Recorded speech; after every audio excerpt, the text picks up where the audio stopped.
अवतारवाद की परिकल्पना जो हुई है उससे बहुत भ्रांतियां फैली हैं। अगर हम ये मान लें कि ईश्वर अनेक हैं तो फिर सृष्टि कौन चला रहा है?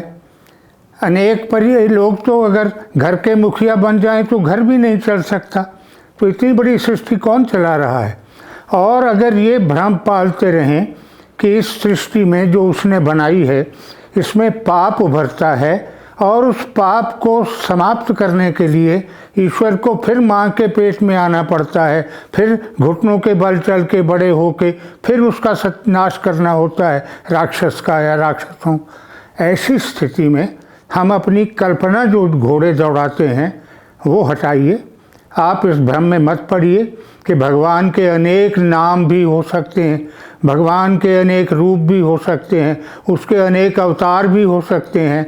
नहीं, अगर वो वहाँ बैठा हुआ अपनी सृष्टि नहीं चला सकता तो फिर धरती पर आकर भी नहीं चला पाएगा। वो समर्थ है, ये सृष्टि बनाई उसी ने है, जब चाहे इसको समाप्त कर दे। उसकी एक इच्छा से सृष्टि बनी, एक इच्छा से सृष्टि समाप्त हो सकती है। तो हम फिर उसकी आराधना छोड़कर और लोगों की आराधना क्यों करें जिनको हम अवतार मान रहे हैं? वो अवतार हैं भी या नहीं है ये भी भ्रम है, क्योंकि इतिहास हमारे पास कोई गवाही नहीं दे रहा किसी अवतार की भी। इसलिए मैं आग्रह करता हूँ कि ईश्वर के अवतारी रूपों के चक्कर को छोड़कर सीधे ईश्वर की कल्पना करें, ब्रह्म की कल्पना करें।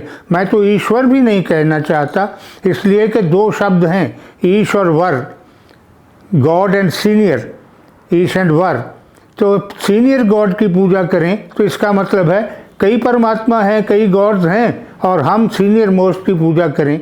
अगर ये हमारा आशय है तो फिर ये आशय भी गलत है।